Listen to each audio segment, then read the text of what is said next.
बिस्मिल्लाहिर्रहमानिर्रहीम। अस्सलाम वालेकुम डियर व्यूअर्स। मैं आपका अपना एस्ट्रोलॉजर डॉक्टर मोहम्मद अली आपके अपने यूट्यूब और फेसबुक प्लेटफॉर्म से मुखातिब हूँ आपसे ढेरों दुआओं के साथ।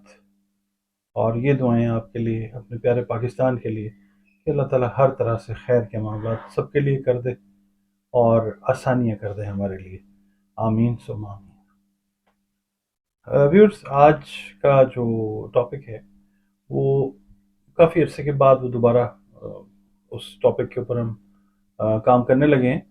जायचा जो है वो बड़े अरसे से नहीं बना था, तो आप लोगों के फ़ोन कॉल्स और मैसेजेस और जो है फेसबुक के ऊपर फीडबैक जो है वो यही आ रही थी कि जायचे के ऊपर भी काम करें, किसी का जायचा जो है वो बनाए। तो मैंने ये सोचा कि आजकल शुएब अख्तर साहब और वसीम अकरम साहब का जो है वो बड़ा चर्चा हो रहा है कि शायद वो पीटीआई को ज्वाइन कर रहे हैं और वो इमरान खान साहब के साथ आएंगे, खड़े होंगे, या जो भी चीज़ें मीडिया के ऊपर चल रही हैं।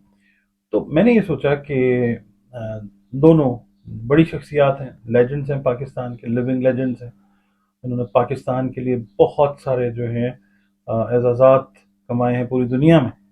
और पाकिस्तान को एक मतलब आप समझ लीजिए कि एक नेक नामी जो है वो मिली है इन दोनों की वजह से। तो दोनों अपने अपने दौर के बड़े क्रिकेटर्स हैं और मैंने ये सोचा कि दोनों का जायचा जो है वो बनाया जाए।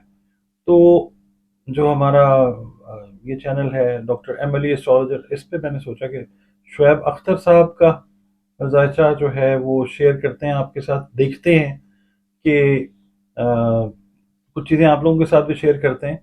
जो चीज़ें मे भी बहुत सारी चीज़ें आपको पता हों, बहुत सारी चीज़ें ना पता हों, मगर शुएब अख्तर साहब और वसीम अकरम साहब के बारे में मेरा ख्याल है ऑलमोस्ट जो मेजॉरिटी है वो सारा कुछ जानती है उनके क्रिकेट के हवाले से, कुछ चीज़ें उनके शायद पर्सनल लाइफ के हवाले से, क्योंकि अब इंटरनेट का दौर है, एक एक चीज़ भी कई दफ़ा सामने आ जाती है। तो मैंने ये सोचा कि जायचे के थ्रू जो है, जो मेरी मेरी फील्ड है, उसके थ्रू, एस्ट्रोलॉजी के थ्रू जो है वो दोनों का जायचा जो है वो आपके साथ शेयर किया जाए। तो हमारा ये चैनल एम एल एस्ट्रोलॉजर, इसके ऊपर शुएब अख्तर साहब और जो हमारा दूसरा चैनल है फलक शेख ऑफिशियल, उसके ऊपर हमने वसीम अकरम साहब का जायचा जो है वो बनाया, वो भी ज़रूर देखिएगा। ये आपके साथ शेयर करते हैं। सबसे पहले हम ये देखते हैं कि शुएब अख्तर साहब जो हैं, जिनको रावलपिंडी एक्सप्रेस भी कहा जाता है, इनकी जो डेट ऑफ बर्थ हमारे पास अवेलेबल है वो है 13 अगस्त 1975, और दिन जो है वो बुध का आता है, और पैदाइश की जो जगह है वो रावलपिंडी है। अच्छा, अब हमें ये देखना है, पहले तो हम ये देखते हैं मुख्तसरन, मैं अर्ज किए देता हूँ कि शुएब अख्तर साहब का जो डेब्यू हुआ क्रिकेट के अंदर, टेस्ट क्रिकेट के अंदर या इंटरनेशनल क्रिकेट के अंदर कहना चाहिए, वो 29 नवंबर 1997 को, 1997 को शुएब अख्तर साहब ने अपना डेब्यू किया। और 1997 से सन 2011 तक ये खेले। और इनका जो डेब्यू हुआ वो मैंने मैंने अर्ज किया कि 29 को शुरू हुआ, और 2011 में लास्ट उन्होंने अपना जो मैच खेला वो वेस्ट इंडीज के खिलाफ खेला। अच्छा, और दूसरी बात ये कि इनका जो, अगर हम देखते हैं ना ट्रैक रिकॉर्ड, तो टेस्ट इनके 46 हैं, टेस्ट क्रिकेट जो है। उसके बाद वनडे इंटरनेशनल इन्होंने खेले 163, और टेस्ट और T20 जो खेले वो इन्होंने खेले 15। टेस्ट के अंदर जो रन्स बनाए टेस्ट मैचेस में वो 544, और वनडे में बनाए 394, और जो 2020 के अंदर इनके रन्स हैं वो है 21। अच्छा, अब हम इनकी जो टेस्ट विकेट्स हैं उसके ऊपर बात करते हैं। 178 इनकी टेस्ट विकेट्स हैं। टेस्ट क्रिकेट में वनडे में इन्होंने 247 विकेट्स हासिल की, और T20 के अंदर 19। अच्छा, बहुत सारे जो दुनिया दुनिया क्रिकेट के अजीम क्रिकेटर्स हैं, उनकी अचीवमेंट्स बहुत ज़्यादा हैं शुएब अख्तर साहब से, मगर शुएब अख्तर इस दुनिया क्रिकेट का एक अजीम बड़ा नाम इसलिए अल्लाह ताला ने बनाया कि fastest bowler in the world जो है, या इन एन ओडीआई इनको करार दिया गया।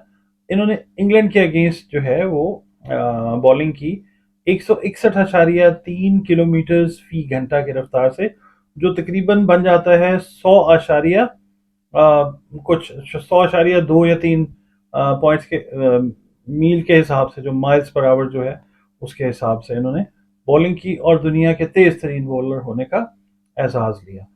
तो और उसके बाद फिर ये है कि इनके और बहुत सारे रिकॉर्ड्स हैं, एक्स्ट्रा ऑर्डिनरी भी कुछ चीज़ें हैं। 10 विकेटें एक ही मैच में हासिल करने का एजाज़ 2 दफ़ा इनको हासिल हुआ। और उसके बाद टेस्ट क्रिकेट में पांच पांच दफा 5 विकेटें हासिल करने का 12 दफा इन्होंने एजाज हासिल किया। उसके बाद जो वनडे इंटरनेशनल है उसके अंदर इन्होंने 4 मरतबा 5 खिलाड़ी आउट किए वनडे इंटरनेशनल में। तो ये मतलब एक आप समझ लीजिए कि एक्स्ट्रा ऑर्डिनरी अचीवमेंट ही कहलाती है। और शोएब अख्तर की जो लाइफ है वो कंट्रोवर्सीज का शिकार रही है बहुत ज्यादा। मिसाल के तौर पे 2005 में ऑस्ट्रेलिया में सीरीज हो रही थी, वहां से इनको घर भेज दिया गया। इनको कहा गया कि ये जो क्रिकेट के जो लैंग्वेज है या जो डिसिप्लिन है उसको इन्होंने प्रॉपरली फॉलो नहीं किया। फिर उसके बाद सन 2008 में अक्टूबर में इनको 5 साल के लिए बैन किया गया कि इन्होंने पीसीबी के खिलाफ शायद कोई बात की। मगर यह कि इनका जो बैन है फिर वो कोर्ट से जो है आला अदलिया से वो लिफ्ट कर लिया गया। और फिर इन्होंने 2011 में वर्ल्ड कप में लास्ट मैच खेला और फिर ये रिटायर हो गए। लास्ट वनडे जो था इनका न्यूजीलैंड के खिलाफ था। ये जस्ट रिकॉर्ड के लिए, क्योंकि अब हमने आगे इनका जायचा जो है वो डिस्कस करना है। तो ये आपको क्रिकेट के हवाले से तो चीज़ें पता चल गई हैं, इनके खेलने के हवाले से। दूसरा ये कि अब हम आते हैं इनके जायचे के। इनका जायचा जो है बाय बर्थ ही इज लियो, क्योंकि इनका जो जोडियक साइन है वो लियो इसलिए कि 13 अगस्त 1975 की पैदाइश है, तो वो लियो बनता है। यानी इनके असेंडेंट इनका असेंडेंट लॉर्ड जो है वो लियो है। और सबसे अच्छी बात जो है वो ये है, असेंडेंट लॉर्ड इन असेंडेंट है। यानी नेटल में पहला घर, जिस घर में मतलब ये है कि ये लियो से ताल्लुक है, तो सूरज जो है वो लियो के ऊपर रूल करता है। सूरज जो है वो अपने ही घर के अंदर है। ये बड़ी अच्छी, बड़ी पॉजिटिव चीज होती है। इज्जत, सेल्फ रिस्पेक्ट, सेल्फ एस्टीम, शोहरत, ये सारी जो है ना ये चीज काउंट करती है कि जब खास तौर पे असेंडेंट लॉर्ड एंड असेंडेंट हो। और फिर आपका असेंडेंट जो है, अगर हम इस चार्ट के हिसाब से देख रहे हैं, हम दूसरी जो एस्ट्रोलॉजीज हैं हम उनके हिसाब से नहीं है, जो हम एस्ट्रोलॉजी कर रहे हैं उसके हिसाब से असेंडेंट लॉर्ड एंड असेंडेंट है, और असेंडेंट इनका जो है वो सन है। सेकेंड हाउस में मरकरी और वीनस जो हैं वो कंजंक्टेड हैं, और सेकेंड हाउस इनका जो है वो बनता है वर्गो।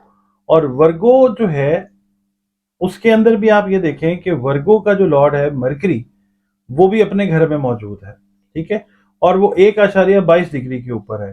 फिर जो वीनस है वो 10.4 डिग्रीज के ऊपर रेट्रोग्रेड है।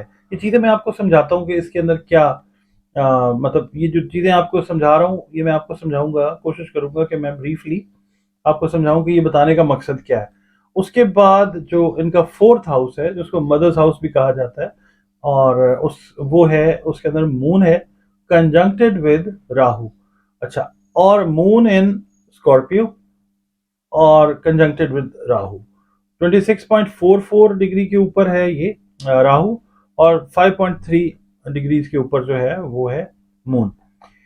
अच्छा, मून जो है वो मदर को भी इंडिकेट करता है, वाइफ को भी इंडिकेट करता है, बड़ी बेटी को भी इंडिकेट करता है। खानदान की जो बड़ी खवातीन हैं जिनका आपके साथ रिश्ता है, नानी हैं, दादी हैं, वो आपका जो मून है वो बताता है उनकी। अच्छा, अब मून जो है वो अपने दोस्त के घर में है, स्कॉर्पियो में है। इनका प्यार अपनी वालदा के साथ एक्स्ट्रा ऑर्डिनरी जो है वो रहा है, और वो चीज़ इंडिकेट हो रही है। Fourth house itself mother's house कहलाता है, और ये अपने ही घर के अंदर, अपने दोस्त के घर के अंदर है। कंजंक्ट है राहु के साथ। जाहिर है जब इंसान ने दुनिया से जाना होता है तो किसी न किसी मर्ज का शिकार होता है, किसी किसी प्रॉब्लम का शिकार होता है, तो जाहिर है वो भी इसके अंदर इंडिकेटेड है, वालदा के हवाले से भी और जो रिश्ते मैंने आपको बताए उनके हवाले से भी। उसके बाद इनका जो नाइन्थ हाउस है, जिसको अल्लाह की रहमत का घर, डिवाइन हेल्प का घर, ब्लेसिंग्स का घर भी कहा जाता है, उसमें ये एरीज है इनका नाइन्थ हाउस, और असेंडेंट से नाइन्थ हाउस बनता है 9वां और 1 2 3 4 5 9वां और 5वां। तो 5वां जो घर है अगर हम देखते हैं तो वो दोस्त अहबाब का घर भी होता है, मौज मस्ती का घर भी होता है, मनोरंजन का घर भी होता है, दोस्तों का घर, मतलब ये सारी चीजें, औलाद, ये सारी चीज आ जाती है। अब 9वां 5वां जो है उसको डिस्कस कर रहे हैं। तो अब ये इसमें है जुपिटर। जुपिटर जो है वो 24,42 के ऊपर है। तो ये जो है इंडिकेशन, ये अच्छी इंडिकेशन है, क्योंकि जुपिटर जो है वो वैसे ही बुजुर्ग सैयारा है, मुअल्लम सैयारा है, और इसका 9वें घर में होना ये साबित करता है कि शुएब अख्तर साहब पे अल्लाह ताला की खास रहमतें जो हैं वो हैं भी, रही भी हैं, और लगता है कि आगे भी इंशाल्लाह रहेंगी। और उसके बाद हम जब इनके 10th हाउस में आ जाते हैं तो इसमें 10th हाउस इनका बनता है टॉरस, और 10th हाउस में केतु कंजंक्टेड विद मार्स। खवातीन के हवाले से या दूसरे जो मतलब आपके अफेयर्स हैं उनके हवाले से नोटोरियस रहने वाला जो शख्स होता है, ये उसकी कंडीशन भी एट टाइम्स होती है। तो बहुत सारे स्कैंडल्स आपको पता है क्रिकेटर्स के, स्पोर्ट्स पीपल के, वो आते रहते हैं। शोएब अख्तर साहब भी इनसे कोई मुबर्रा नहीं रहे, उनके भी स्कैंडल्स जो हैं वो आते रहे, बातें बातें होती नहीं है। तो ये चीज इसको इंडिकेट करती है। उसके बाद इनका 12वां दूसरा जो है उसमें सैटर्न, और सैटर्न जो है वो है 26,7 डिग्री के ऊपर, और ये है कैंसर के घर में। यानी कैंसर का जो लॉर्ड है वो है मून, और मून के घर के अंदर बैठा हुआ है सैटर्न। इसका मतलब ये है कि इज्जत पे, रिस्पेक्ट पे, एस्टीम पे, जज्बात पे जो है वो झटके आते रहे हैं, क्योंकि सैटर्न और जो मून है आपस में दुश्मनी की नजर रखते हैं। तो आपस में दुश्मन है, दोनों जो हैं वो एनिमीज हैं। तो सैटर्न जो है वो हमेशा इफेक्ट करता है मून को, जज्बात को, रिस्पेक्ट को भी। और दूसरा ये कि जब ये कंजंक्ट हुआ हुआ है राहु के साथ, तो ये ज्यादा जो है वो मतलब प्रॉब्लम का बायस होता है। तभी मैंने आपको बताया 2005 में भी इनको प्रॉब्लम आई, 2008 में भी इनको प्रॉब्लम आई। फिर एक एक जो है ना, आप समझ लें 1 2 3 4, एक स्क्वायर में जो है वो है जुपिटर। जुपिटर जो है वो कानूनी मामलात के साथ चूंकि डील करता है, तो स्क्वायर जब सैटर्न की इसको आ रही है एरीज में, है तो ये अपने दोस्त के घर में, मगर सैटर्न की स्क्वायर की वजह से कानूनी मामलात का जो मामला है वो शोएब अख्तर साहब के साथ चलता रहा है। और जब हम ट्रांजिट में आते जाते हैं तो वो चीज़ें जो हैं वो क्लियर होती जाती हैं। अच्छा, अब हमने देखना है कि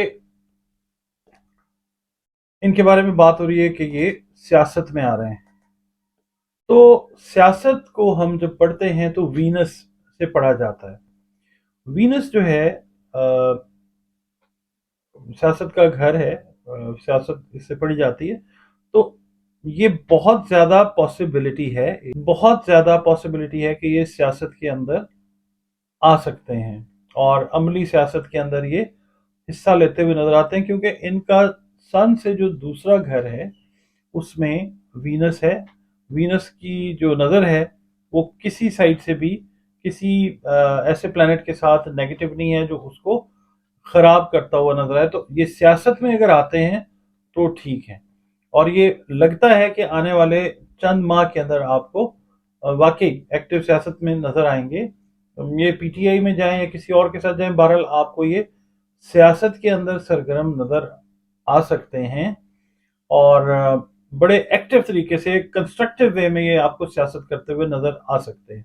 अच्छा, मरकरी इनका जो मैंने आपको बताया कि अपने ही घर के अंदर है, इसका मरकरी जो है वो लॉर्ड है कम्युनिकेशन का, स्पीड का, उसके बाद ट्रेवलिंग का, मूवमेंट का।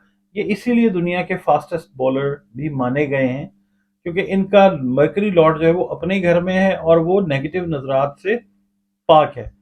तो ये चीज जो है ये क्लियर करती है, खास तौर पे इनका जो सियासत का करियर है, फिर इनकी जो बॉलिंग है, इनकी जो क्रिकेट है, हम उसी के ऊपर बात कर रहे हैं, टॉपिक हमारा यही है।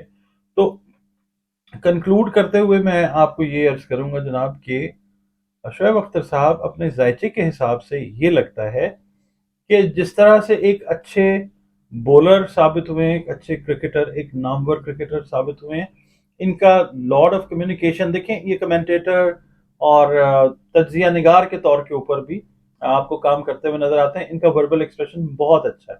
हाँ, इनको देखें, शुरू के अंदर प्रॉब्लम रही है लेग्स की। उसका रीजन ये है कि इनका जो सेटन है वो अपने दुश्मन के घर में, और सेटन का ताल्लुक जो है वो आपके बोन्स जॉइंट्स के साथ भी हुआ करता है।